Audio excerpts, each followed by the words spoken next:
సాంఘిక సంక్షేమ శాఖ అధికారిని హేమలత మేడం గారిని తెలుసుకున్నాము.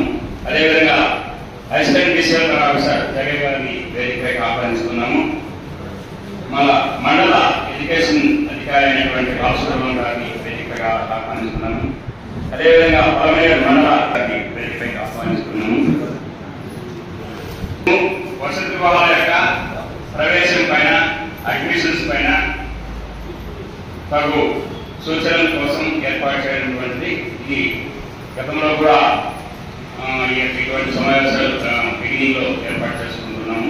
అదేవిధంగా ఈ సమావేశానికి చేసినటువంటి వివిధ హాస్టల్స్ అధికారులకి, ప్రజాప్రతినిధులకి, ఇక్కడ చేసినటువంటి మీడియా సోదరులందరూ కూడా నమస్కారాలు. ఈ యొక్క కార్యక్రమాన్ని ప్రారంభించగా రాజస్థాన్ని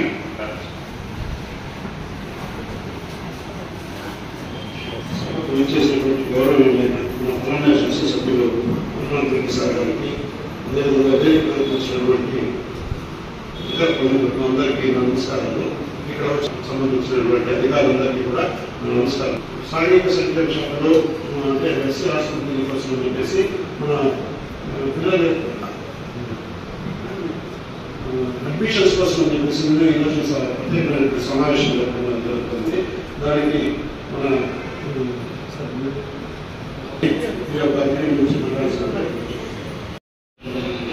ఈ సమావేశం చేసిన మీ అందరికీ మా హార్దిక మన సార్ ఎన్నో వస్తున్న గతంలో ఎన్ని సమస్యలు ఉన్నాయో ఏమేమి సార్ అన్నీ తెలుసు.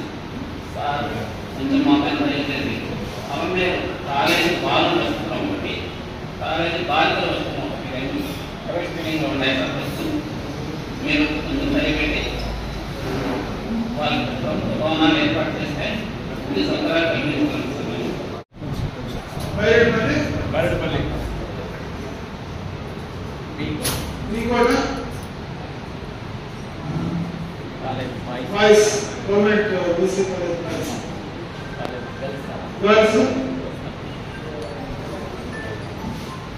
ఎస్సీలకు సంబంధించి ఇది 9 కదా, SC boys hostel number 1, number 2 SC girls permanent,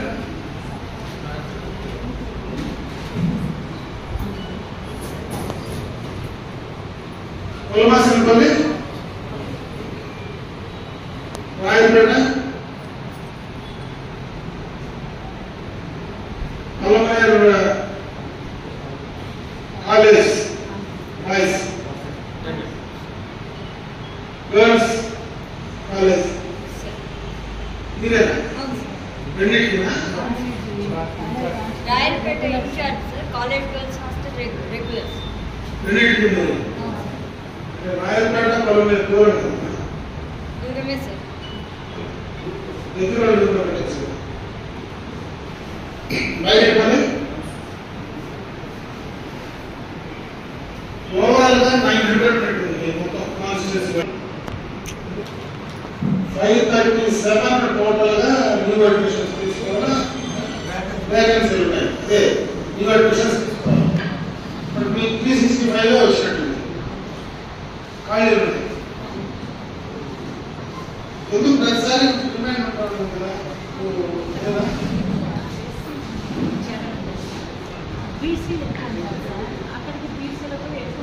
అంటే ఇప్పుడు మనకు ఒకవేళ ఎస్సీ కానీ స్ట్రెంత్ లేకపోతే పెంచుకోవచ్చు కదా, పెంచుకోవచ్చునా? బీసీల పరిస్థితి ఎన్ని మొత్తం సీట్లు? మొత్తం 180లో 175 హాస్టల్ అయితే వచ్చి వేకెన్సీస్ వచ్చి 10 ఉన్నాయి. అప్లికేషన్స్ ఎన్ని వచ్చినాయి? అప్లికేషన్స్ వచ్చేసారు 180. మనకు బ్లాక్ అయినా సార్ ఈ రోజు నాటికి 180 ఫిల్అప్ అయిపోయింది సార్ జూలై కింద. కానీ మనకు అడ్జస్ట్ కాకుండా అంటే ఎక్కువ మంది వచ్చినారా? అందరికి జూలై కింద అకామిడేషన్ ప్రాబ్లమ్. అదే లేదు, మీకు ఉండే స్ట్రెస్ తీసేసుకున్నారు. అబౌట్ ద స్ట్రెంత్ మీరు ఇవ్వలేరు కాబట్టి ఇవ్వలేరు. ఇప్పుడు ఎస్సీ దాంట్లో ఎక్కువ ఉండేది బీసీలకు రిజిస్టర్ చేయకూడదా? బీసీ అంటే అది డిపార్ట్మెంట్ పేరు వాళ్ళు సపరేట్ డైరెక్ట్ వాళ్ళ బడ్జెట్ సపరేట్ మన బడ్జెట్ అక్కడ ఎస్సీ హాస్టల్లో కూడా బీసీ తీసుకోవచ్చు కదా. 10% ఎస్సీస్ ఇస్తున్నాం, 10% ఎస్సీస్ మనం కూడా ఇస్తున్నాం. నా హాస్టల్లో కూడా 14 మంది ఉన్నారు సార్. బీసీసీ ఎక్కువ 132 మెంబర్స్ ఉన్నారు. అది ఐడియా ఉంది, అదే నాకు ఐడియా ఉంది. కాకపోతే బీసీలో డిమాండ్ ఎక్కువ ఉంది, ఎస్సీలో డిమాండ్ తక్కువ ఉంది. మరి బీసీలో మీరు డిమాండ్ మీట్ కావాలంటే ఇక్కడ చేరడం లేదు, కావాల్సిన స్ట్రెంత్ రావడం లేదు కాబట్టి వాళ్ళదేమైనా 10% ఎక్సీడ్ కావడానికి అవకాశం ఉందా అని అడుగుతుంది. దానికి చేయండి, తప్పేముంది. వాళ్ళకి ఒకవేళ సీట్ లేదంటే రెజల్యూషన్ క్లాస్ చేస్తే తప్పేం లేదు కదా.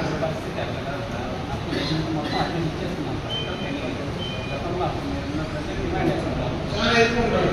ఇప్పుడు మనము యాక్చువల్గా అకామిడేషన్ ప్రాబ్లం టైం వల్ల మీకు యాక్చువల్గా 120 సార్. మనము ఈ రిజల్ట్ కొనడం వల్ల 180 చేశాం సార్. యాక్చువల్గా building construction only meant for 120 members. Dining hall కూడా 120 మందికి జరుగుతుంది. మేము 2 times వంట పెట్టుకున్నాం, అందుకే సరిపోతుంది. అదేవిధంగా బాత్రూమ్ పెట్టుకుంటాం. అంటే ఇన్ఫ్రాస్ట్రక్చర్ కూడా తక్కువ ఉంది కాబట్టి మనము 180 ఇస్తే ఇంకా ఎక్కువ పిల్లలు కొనుక్కునేదానికి వర్షాకాలం పాటు అందులో పెట్టుకోగలరు, అంతే పెట్టుకోండి. అంతే సార్. అందుకనే అందుకని తగ్గించాలి. వేకెన్సీ ఉండే చోట రావాల్సిన స్ట్రెంత్ కంటే రాలేకపోయినప్పుడు ఇంకొక చోట డిమాండ్ ఉండేటప్పుడు దాన్ని ఎందుకు ఇక్కడ మార్చుకోవడం 600 మీటర్ల దూరం సార్. అది ప్రజెంట్ మెట్ రోడ్ సార్. అక్కడ మనం సీసీ రోడ్ ఏర్పాటు చేస్తే కొంచెం బాగుంటుంది సార్. పిల్లలు రావడానికి పిల్లలు పేరెంట్స్ రావడానికి కానీ మేము ప్రొవిజన్స్ రైస్ లేదా గ్యాస్ డెలివరీ తీసుకోవడానికి చాలా ఇబ్బంది పడుతున్నాం సార్. మాకు సీసీ రోడ్డు చాలా అవసరం ఉంది సార్. అదేమన్నా మంజూరు చేస్తే బాగుంటుంది సార్. Thank you sir. ఎక్కువ మనం ముసలు పట్టుకుంటే మామూలుగా అయితే డెప్పటౌన్ పట్టుకుంటాం. చాలా బాగుంది, ఎప్పుడో పట్టాలనుకుంటున్నాము. ఈసారి దాని మీద ఒకటి చేద్దాం.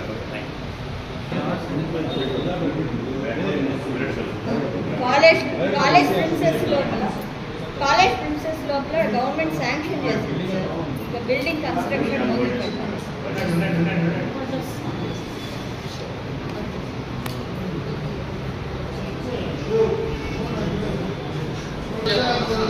చేసి కదా కింద కదా అని చెప్తాను. అది ఎందుకు చేయలేనప్పుడు శాంక్షన్ కూడా అయిపోతుంది సార్. అది చేశారు sir.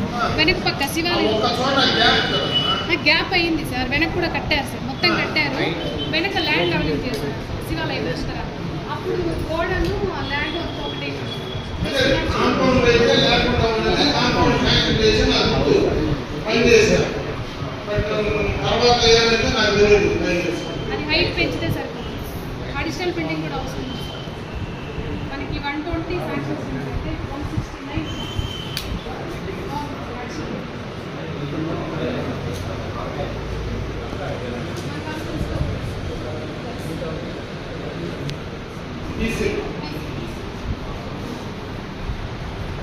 Junior college residential junior college high స్కూల్లోనే జూనియర్ క్లాస్ స్టార్ట్ చేస్తారు సార్.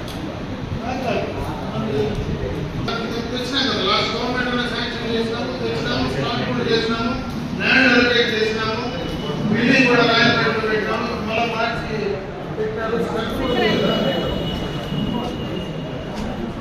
ఒకటే అంటే నాకు లాస్ట్ గవర్నమెంట్ లోనే BC residential girls junior college కూడా కలిపి తెచ్చినారు.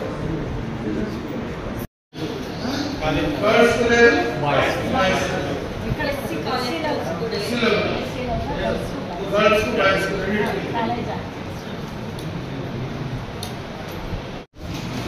బీసీస్ ఎస్సీస్ సంబంధించినటువంటి హాస్టల్ బిల్డింగ్స్ అన్ని కూడా బాగా షాపులు అంటేనే కొంత సౌకర్యాలతో ఇబ్బందులు ఉన్నాయి. ఖచ్చితంగా కూడా గవర్నమెంట్ దృష్టి తీసుకుపోతాను. సాధ్యమైన త్వరగా దానికి కావాల్సినటువంటి కూడా చేయడానికి తప్పనిసరిగా చేసే నా ప్రయత్నం శాసనసభ్యులుగా నేను ప్రయత్నం చేస్తా. ఎప్పుడైనా అక్కడ మీకు ఏదైనా ఇష్యూ ఉన్నా డైరెక్ట్గా కూడా నాకు చెప్పండి. హాస్టల్స్లో కానీ ఇంకెక్కడైనా మీకు ఏ రకమైనటువంటి పిల్లలకు అసౌకర్యంగా ఉండేటువంటి పరిస్థితులు ఎక్కడ ఉన్నా కూడా చెప్తే నేను కూడా హాస్టల్కు ఎప్పుడైనా కూడా వస్తా. ఫిజికల్గా కూడా చూసి ఏదైనా చేయగలిగితే నా వంతు అటు ఎంపీ ల్యాడ్స్లో కూడా డబ్బులు ఉంటాయి, కలెక్టర్ దగ్గర కూడా ఫండ్స్ ఉంటాయి. ఇమ్మీడియట్గా తీసుకోవచ్చు. ఎందుకంటే పూర్తి స్థాయిలో బిల్డింగ్ కంప్లీట్గా కొత్తగా కట్టాలంటే గవర్నమెంట్ కూడా ఉండే వాటిని బాగు చేసుకోవాలంటే ఏదో రకమైనటువంటి ఫండింగ్ ఇచ్చి ఏదో రకంగా కూడా దాన్ని పూర్తి చేయడానికి మనకు అవకాశాలు ఉన్నాయి. కాబట్టి వాటిని మీరు నా దృష్టికి తీసుకొస్తే వాటిని నేను చేయడానికి ఖచ్చితంగా కూడా ముందు తెలియజేసుకుంటూ మీరు కూడా పిల్లలు ఎందుకంటే బలహీన వర్గాలు కావచ్చు, ఎస్సీ అబ్బాయిలు కావచ్చు, ఎక్కడి నుంచి గ్రామాల నుంచి ఇప్పుడు చదువుకుంటారు, వాళ్ళని కూడా మీరు బాగా చూసుకొని బాగా చదివించి బయట తీసుకురావాలని చెప్పి నేను మనస్ఫూర్తిగా ఇప్పుడున్నటువంటి warders, social welfare department, BC welfare department కోరుకుంటూ సెలవు.